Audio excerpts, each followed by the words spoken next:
What is up, dudes and lady dudes? Welcome back to Just Nuts, guys. Today we've got another deck profile. This time it's Salamangreats. I know what you're thinking is like, come on, John. This deck profile has been overdone and overdone and overdone, and I know, I get it, right? This is a deck that's been in the meta for what is it now? Almost 2 years. That this deck's been like a legitimate like meta threat. Now at least it's in tier 2, it's not tier 1, so it's a little bit more interesting that way. I know it's been around, but I am in the process of trying to get every deck profile out for every deck that I just like in general, that I want to build, and Salamangreat has been on my list for a while. I've always liked the style, the play style of the deck.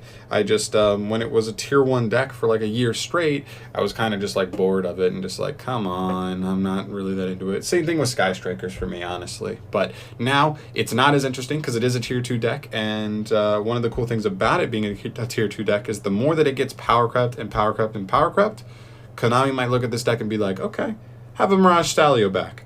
Boom, the deck gets a really nice buff there, and then, we take off and we update the deck from there. So, yeah, that's pretty much it. That's the introduction. Without further ado, let's just jump into this deck profile. So, starting off with the monsters, of course, the Salamangreat stuff. You got to play the one Gazelle. This is like the best card in the deck, in the main deck at least.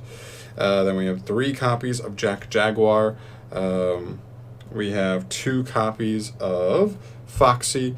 We have 2 copies of Spinny, we have 1 copy of Falco, and 1 copy of Fal. So these are the Salamangreat monsters I play in the main. Kind of a heavier lineup than a lot of people tend to see. But, yeah, I like a lot of the utility we got here. Obviously, this is mandatory. Jack Jaguar is just so good. I like him particularly with Spinny and Foxy because they're all, like, pseudo-normal summons. Even Gazelle's like a pseudo-normal summon. But I like that, and that's why I don't go too heavy on normal summons in the deck anyway, is because, like, I don't want to just, like, lose just by opening, like, 4 normal summons and not being able to do anything. So, yeah, they're all pretty cool. Also, Foxy just helps you out, like, certain floodgates and stuff, which is nice. Falco's just such good recursion. Spinny's not as good as it used to be, but it's a good extender, and I hate that it gets banished now, because it's just, like, because it banishes itself and it leaves the field, it's just, like, bad. It's just, like, worse Jack Jaguar. But it's still an extender nonetheless, so it lets you play through stuff there. But if Mirage Stalio ever came back, this card would immediately be like a 3 of. And then Fal. Fal's just nice because it can help you make like rank 4 plays, as well as just put more pressure on the board, more damage as an extender. And I didn't really want to play Parallel Exceed because I just felt like it was a little bit too much of one of those cards that like it makes your hands that are already just like kind of good, just like really good. And then it makes your hands that are like bad, just like completely unplayable, and I didn't really like that like kind of feeling with a card. But then for the rest of the monsters, at least the Salamangreat monsters, I'm on 2 Lady Debug and 1 Flame Buffalo. Apologies for some of the commons I have in this deck. I would like to get some rarity upgrades because they're not even that expensive, but this deck is like pretty damn budget except for like 1 card. But yeah, I like this ratio because you could play 3 Lady Debug, but the problem with Lady Debug is if she gets hand trapped, she's like really not that good. Especially if she gets Gamut or Ogre. Those are like the worst on her, and those are actually both very prevalent in the meta right now.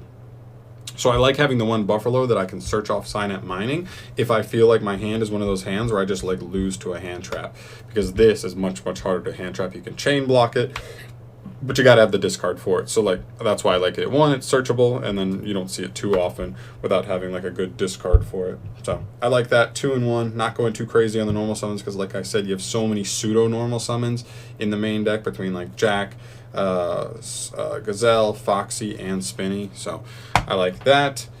And then for the rest of the monsters we play, we're on 3 Ash, 3 Veiler, and 2 Ogre. You guys have been seeing me play lineups like this a lot recently. You just need to play hand traps right now between Infernobles, Dinosaurs, and Dragon Link. You need to hit those decks. You cannot let them play unscathed, or you will just lose like in 1 turn. So yeah, you can't lose going second. So these are all nice. Ogre's the worst one for sure, but these are all good. Obviously, you have the synergy with being able to add Ash Blossom back off of Sunlight Wolf, and then I just like Veiler and Ogre. I like Veiler specifically also because this deck really struggles against Dragoon, so having something like Veiler at least like can negate the Anaconda, keep Dragoon from coming out, and just being unoutable by your situation. Right, which takes us to our our spells. For the Salamangreat spells, 1 Sanctuary, 1 Circle, because it's at 1 on the ban list, and 2 copies of Will. This is pretty standard at this point. Will, it's a hard notes return, so you never really want multiple, so I think 2 is a pretty good number for it. It's still a really good extender. Circle, just nice consistency. And then obviously you got to play the 1 Sanctuary. You never want to open it because you get it so freely just as part of your combo. And then for the rest of the spells, we're on 3 Signet Mining, 2 Pot of Desires, and 1 copy of Monster Reborn. So for this might look a little bit different. Obviously, this is just standard. Searches you normal summon, searches you Gazelle, whatever. 2 Desires. This is really cool. It's a nice +1 that like wants to bait an Ash out of your opponent's hand or negate from their board because they don't just want you to go +1. And if you do go +1, it's really good. The only things you're really worried about banishing are Gazelle and your Sanctuary. But you can easily play a lot of the time by like doing a play that already pulls both, at least one or both out of the deck before having to activate this. But sometimes you do need to weigh your situation and just be like, I do just need to bait something, so I have to activate Desires first. And you just got to cross your fingers, your toes, and your nuts and hope that this does not get... that you don't hit the wrong stuff. So, but still a really important card. Some people play 3. I'm on 2 because I'm a coward, but that's just me.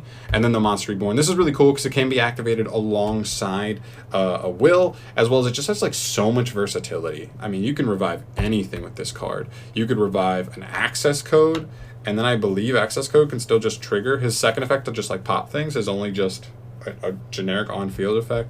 You can revive an update jammer, a transcode talker. There's like so many cool like plays you can do with this card. I'll just reborn some of your opponent's nasty stuff. Like if you're able to add a Dragoon and you just like reborn it, you just like won the duel.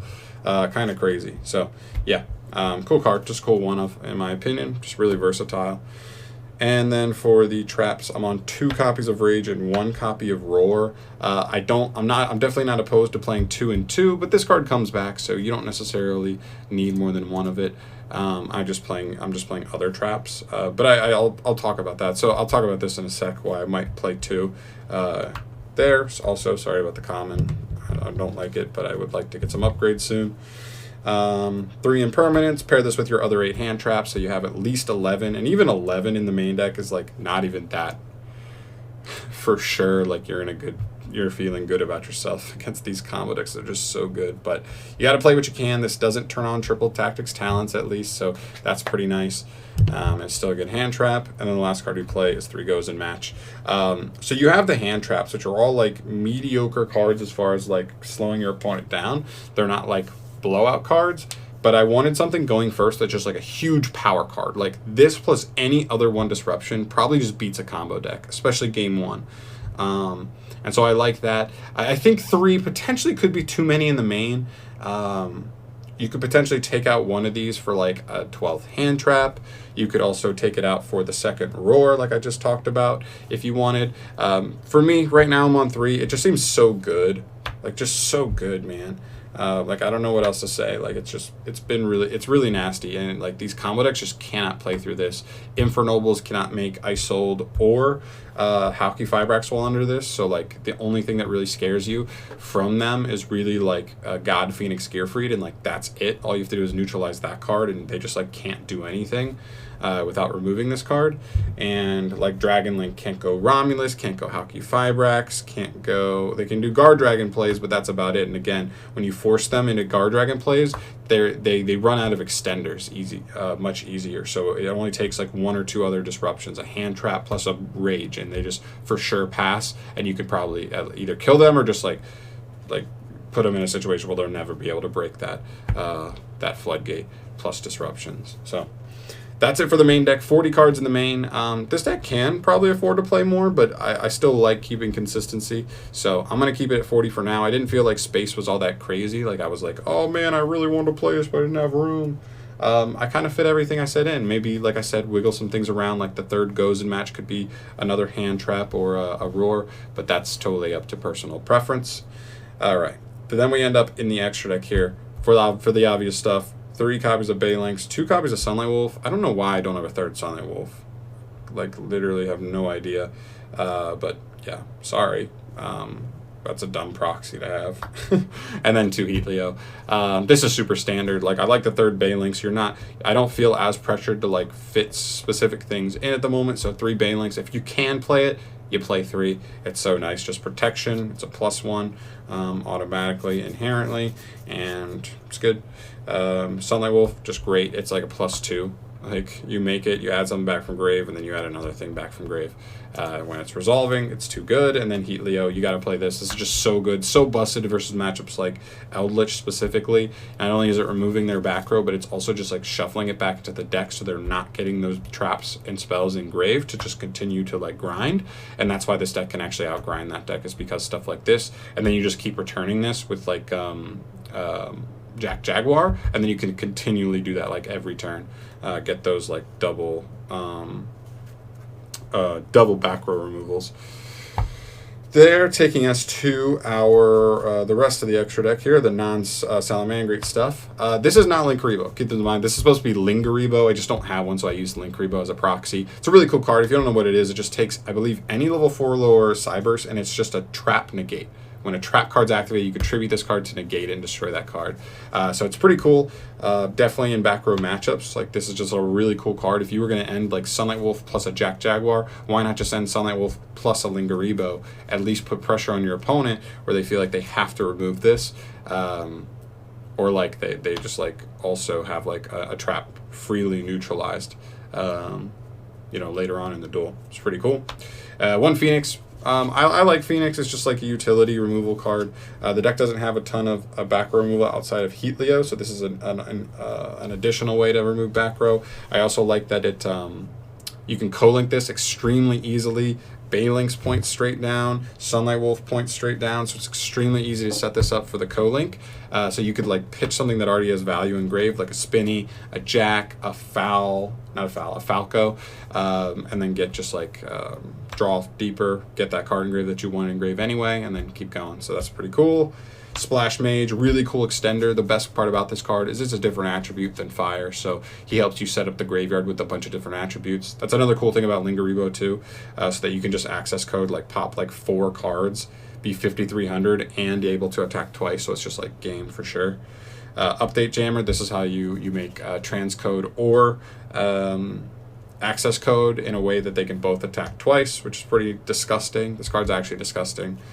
When access code, or not access code, transcode talker, really cool card. This is how you go into access code a lot of times. You go like update into him, reborn update, and then these 2 into him. You'll already have a fire engraved, so you'll have 1, 2 plus a fire, which will be 3, at least 3 pops. It'll be able to attack twice because it was made with update jammer, and he'll be 5,300. So 10,600 damage after you've popped 3, potentially even 4 cards if you use like Linguriboh 2 during the combo, and it's like kind of crazy. So that is that. And then of course the only other proxy for the deck is access code. It's just, this is the only non-budget part about Salamangreats right now, is this card feels so mandatory. If you want to play this deck at the highest level it can play at the moment and be a legit contender versus like tier 1 decks and be able to like take them on head on, you need a win condition like this card for a deck that otherwise has a fairly low ceiling. So unfortunately, it is what it is. Hopefully we get a reprint. Well, I know we probably won't get one until like Megaton time next year, but we'll see. It's just a card you kind of have to play it in Salamangreats at the moment, unfortunately. But the deck still remains budget even with that card. Funny enough. So there's that, and the last card I play is Bagooska. Because we play the Foul, we do have the ability to just use like Jack plus a Foul to extend into a rank 4 play. And I actually like Bagooska there because like you're going to have a Sunlight Wolf, which does not get switched to defense position because it's a link, which means it isn't negated. But then Bagooska just has your opponent under like a nasty, like essentially a skill drain floodgate type effect, and he's built into a body, so then you can change it to attack mode when you're ready, push for a bunch of damage, and just put your opponent in such a bad position. So Bagooska, really, really good. I actually like it more than Dweller at the moment for the deck. Doesn't come up too often, but honestly, there's just this last slot could have been a couple different things. Could have been Hita, the Fire Charmer, if you wanted. Hell, it could be Doolittle Chimera if you just wanted like another damage pushing card. Not that that's great because you're probably just going access code in those situations, but still, it's whatever. Cool card. I always like Bagooska.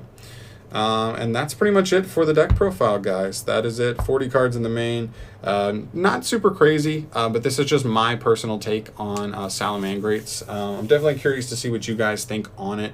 I'm definitely not what I would call a Salamangreat player. I just like the deck, and I like trying it out. I like the way it plays, just like exactly in my wheelhouse. It's a control deck, but it does do like more mid-range plays. You do have like certain mini combos you can do. So I do like that instead of just like an actual just straight up like stun deck. So it's cool. I'm a big fan, and I hope at some point, like I said at the beginning of the video, like maybe we get power crept a little bit more, like Salamangreats fall off even a little bit more off the map, and then Konami's just like, you know what, Mirage Stalio back to 1, you got it.